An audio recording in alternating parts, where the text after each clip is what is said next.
اگلا سوال ہے، عموماً بچپن میں یہ بات سننے کو ملی ہے کہ اللہ تعالیٰ نے جنت میں انٹری کے لیے ٹیسٹ کے طور پر ایک خطرناک برج رکھا ہوا ہے جسے پل صراط کہا جاتا ہے، جو کہ بال سے زیادہ اللہم باریک اور اجرنا تلوار من کی النار۔ دھار سے زیادہ کاٹنے والا ہے۔ اہل جنت اس سے بآسانی گزر جائیں گے جبکہ کافر اور منافقین کٹ کر دوزخ میں گرتے جائیں گے۔ والعیاذ باللہ تعالی۔ کیا یہ بات واقعی درست ہے؟ بالکل 100% درست ہے جی۔ اللہم اجرنا من النار، آمین اللہم اجرنا من النار، آمین اللہم اجرنا من النار، آمین۔ اللہم من احییتہ منا فاحیہ علی الاسلام ومن توفیتہ منا فتوفہ علی الایمان۔ اللہم انی اعوذ بک من عذاب جہنم ومن عذاب القبر ومن فتنة المحیا والممات ومن شر فتنة المسیح الدجال، آمین۔ میرے بھائیو، یہ پل صراط کا ذکر قرآن میں بھی اشارتاً موجود ہے۔ سورہ مریم کے اندر آپ کو 71 نمبر آیت مل جائے گی، پارہ نمبر 16 کے اندر۔ اعوذ باللہ من الشیطان الرجیم، بسم اللہ الرحمن الرحیم۔ دوزخ کے کانٹیکسٹ میں گفتگو کرتے ہوئے اللہ تعالیٰ فرماتا ہے وَإِن مِّنكُمْ إِلَّا وَارِدُهَا، اور کوئی بھی تم میں سے ایسا نہیں ہے مگر یہ کہ اسے دوزخ سے گزرنا پڑے گا۔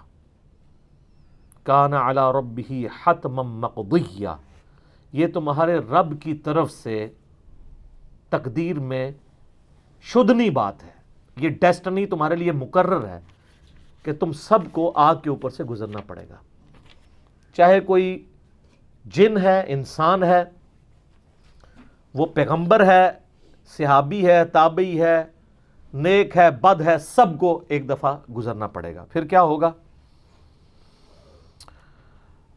ثم ننجی الذین اتقوا ونذر الظالمین فیہا جثیا، پھر ہم نجات دے دیں گے اہل تقوی کو اور جو ظالم ہیں ان کو گھٹنوں کے بل اسی دوزخ میں رہنے دیں گے۔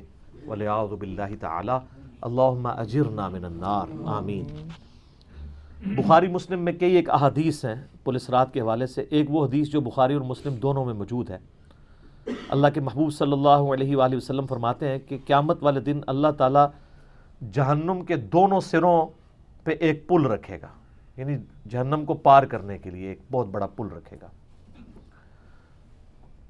بخاری مسلم کے الفاظ ہیں سب سے پہلے میں اپنی امت کو لے کے اس کے اوپر سے گزروں گا، اور اس کے بعد باقی انبیاء بھی اپنی امت کے لوگوں کو اپنے ساتھ لے کر گزریں گے، اور ہر رسول کی زبان پہ سمیت میرے رب سلم رب سلم رب سلم ہوگا، اے اللہ سلامتی فرمانا، اے اللہ سلامتی فرمانا، اے سلامتی فرمانے والے رب سلامتی فرمانا۔ ہم نماز کے بعد بھی مسلم شریف میں دعا ہے نا، اللہم انت السلام ومنک السلام تبارک یا ذا الجلال والاکرام، سلامتی۔ اور نبی علیہ السلام فرماتے ہیں یہ کلام بھی صرف انبیاء کر رہے ہوں گے، انبیاء کے علاوہ کسی کو کلام کرنے کی اجازت بھی نہیں ہوگی۔ آپ ویسے کہتے رہیں کہ ہمارے بزرگ جو ہیں وہ پھڈا ڈال کے بیٹھ لیں گے کہ میں اپنے مرید لے کے جانے میں۔ بخاری مسلم کہتی ہے کہ انبیاء کے علاوہ سب کی زبانیں ہوں گی گونگ، سوائے اس کے کہ وہ کہیں گے رب سلم رب سلم رب سلم۔ پھر نبی علیہ السلام فرماتے ہیں کہ بخاری مسلم کے الفاظ ہے کہ جب لوگ پل صراط سے گزر رہے ہوں گے نا، تو پل صراط کے دونوں جانب آنکڑے لگے ہوئے ہوں گے، جس طرح کے کانٹے ہوتے ہیں، اور وہ گزرنے والوں کو زخمی کر رہے ہوں گے، اور اٹھا اٹھا کے مجرمین کو دوزخ میں پھینک رہے ہوں گے۔ جیسے کرین کی آپ سمجھیں کہ وہ آگے کرین سے وہ چیزیں اچک کے پھینکی جاتی ہیں نا، تو نبی علیہ السلام فرماتے ہیں اس طرح وہ اچک کر جہنمیوں کو اس پل سے گزرتے ہوئے اچک کر پھینک رہے ہوں گے جہنم میں۔ اور نبی علیہ السلام نے یہ بھی فرمایا، بخاری مسلم کے الفاظ ہیں کہ ہر شخص اپنے اعمال کے مطابق گزر رہا ہوگا۔ کوئی سورین کے بل گھسٹتا ہوا جا رہا ہوگا، استغفر اللہ توب الیہ۔ آپ سر اس منظر کو امیجن بھی نہیں کر سکتے۔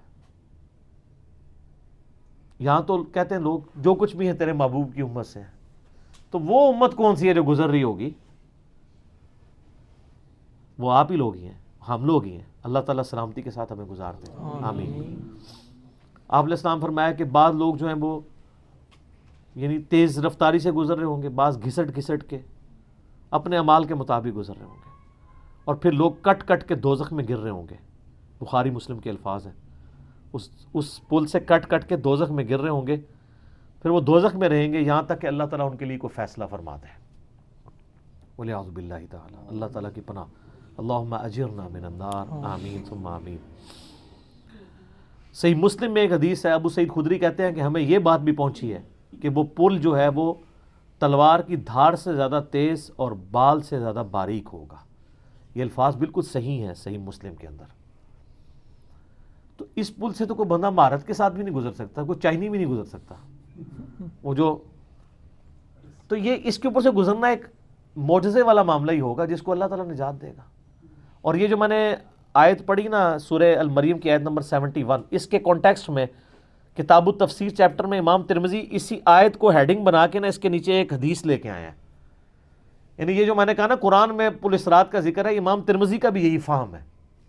انہوں نے اس آیت کی ہیڈنگ بنا کے جامعہ ترمذی میں حدیث لی ہے بالکل صحیح سند کے ساتھ پل اسرات کے حوالے سے، کہ نبی صلی اللہ علیہ وآلہ وسلم نے ارشاد فرمایا کہ یہ پل اسرات جہنم پہ رکھا ہوا ایک پل ہے جس پر سے لوگوں کو گزرنا پڑے گا اور ہر شخص اپنے اعمال کے مطابق گزرے گا. بعض لوگ بجلی کسی تیزی سے گزر جائیں گے، جیسے آسمان سے ایسے بجلی کڑک کے نیچے پتہ ہی نہیں چلتا ود ان سیکنڈس. بعض ہوا کی تیزی سے گزریں گے جو اس سے کم نیک ہوں گے. بعض گھوڑ سوار یا اونٹ سوار کسی تیزی سے گزریں گے، بعض بھاگتے ہوئے گزر جائیں گے، اور بعض جو ہیں وہ پیدل چلتے ہوئے، اور بعض سرین کے بل گھسٹتے ہوئے. سر اتنا لمبا پل، پتہ نہیں کتنی مسافت ہے. بلکہ بخاری مسلم میں الفاظ ہے، نبی علیہ السلام فرمایا کہ اس پل کی لمبائی اللہ ہی بہتر جانتا ہے، مجھے نہیں پتا کتنی ہے. ہائے ہائے ہائے ہائے. اور بعض ایسے ہوں گے جو کٹ کٹ کے پھر دوزخ میں گر رہے ہوں گے، اور ان کا معاملہ پھر بعد میں اللہ تعالیٰ طے کرے گا کہ ان کے ساتھ کیا کرنا ہے. استغفر اللہ. جامعہ ترمذی میں ایک حدیث ہے، حضرت انس بن مالک جو حضور کو 10 سال تک وضو کرواتے رہے، بخاری مسلم میں ہے. ترمذی میں الفاظ ہیں، وہ کہتے ہیں یا رسول اللہ قیامت الدین آپ میری شفاعت کریں گے؟ فرمایا میں کروں گا. تو یا رسول اللہ مجھے اپنا پتہ بتا دیں، میں آپ کو کہاں تلاش کروں. انہوں نے انشور کیتا ہے، آپ نے فرمایا تم پورے صراط پہ آ جانا. آئے ہائے ہائے، تم مجھے پل صراط پہ دیکھ لینا، میرے امتی گزر رہے ہوں گے، میں ان کے لیے سلامتی کی دعا کر رہا ہوں گا. کہا یا رسول اللہ اگر پل صراط پہ نہ پاؤں؟ تو آپ نے فرمایا کہ پھر تم میزان عمل پہ آ جانا، جہاں لوگوں کے نامہ اعمال تولے جا رہے ہوں گے. نبی علیہ السلام کا نامہ اعمال نہیں تول رہا ہوگا، آپ کو تو اللہ نے امن دے دیا نا، انا فتحنا لک فتحا مبینا. اور بخاری مسلم میں حدیث ہے، حدیث شفاعت کے سارے نبیوں سے لوگ ہوتے ہوتے حضرت عیسیٰ کے پاس جب اینڈ پہ آئیں گے نا تو وہ کہیں گے بس ایک ہی شخص ہے جس کو امن ملا ہوا ہے، تو محمد رسول اللہ کے پاس جاؤ، وہ شفاعت کریں گے. تو آپ علیہ السلام اپنی امت کی خاطر ہی یعنی میزان عمل پہ تکلیف کاٹ رہے ہوں گے. کہا یا رسول اللہ میزان عمل پہ بھی نہ پاؤں تو کہاں جاؤں؟ فرمایا پھر تم حوض کوثر پہ آ جانا، میں وہاں پہ اپنے امتیوں کو مشروب پلا رہا ہوں گا. بخاری مسلم میں درجنوں احادیث ہیں، آسمان کے ستاروں کے برابر اس کے برتن ہیں، اور جو ایک بار پیے گا وہ کبھی پیاسا نہیں ہوگا. جنت میں لوگ مشروب لذت کے لیے پیئیں گے، پیاس کی وجہ سے نہیں پیئیں گے. ان کا یا رسول اللہ اگر آپ مجھے پل صراط پہ بھی نہ ملے، میزان عمل پہ بھی نہ ملے، اور آپ صلی اللہ علیہ وآلہ وسلم حوض کوثر پہ بھی مجھے نہ ملے، تو پھر میں آپ کو کہاں تلاش کروں؟ آپ فرمایا تم مجھے تلاش کرنا، میں ان 3 میں سے کسی ایک جگہ پہ ہوں گا. تو بخاری مسلم میں پھر یہ بھی آتا ہے کہ میرے حوض کوثر پہ کچھ لوگ لائے جائیں گے، میں کہوں گا اصحابی اصحابی، یہ میرے ساتھی ہیں. تو مجھے بتایا جائے گا کہ آپ کے بعد یہ دین سے الٹے قدم پھر گئے تھے، انہوں نے دین میں بدعتیں جاری کر دی تھی. آپ فرماتے ہیں میں کہوں گا سحقا سحقا لمن غیر بعدی، کو دور کر دو مجھ سے، میرا ان سے کوئی تعلق نہیں ہے. بخاری مسلم میں الفاظ ہیں، عبداللہ ابن ابی ملیکہ جب یہ حدیث بیان کرتے تھے تو کہتے تھے اے اللہ ہم تیری پناہ میں آتے ہیں اس چیز سے کہ تیرے نبی کے وفات کے بعد ان کے دین سے الٹے قدم پھر جائیں. یہ وہی لوگ ہیں جو حضور کی وفات کے بعد مرتد ہو گئے تھے. مسلمہ کذاب کے ساتھ مل گئے، منکرین زکوٰۃ میں شامل ہو گئے، سیدنا ابوبکر کے خلاف کھڑے ہو گئے. اور یہ صرف قانوناً صحابہ کے بارے میں صرف یہ حدیث نہیں ہے، عام امتیوں کے بارے میں الگ سے حدیثیں ہیں بخاری مسلم میں.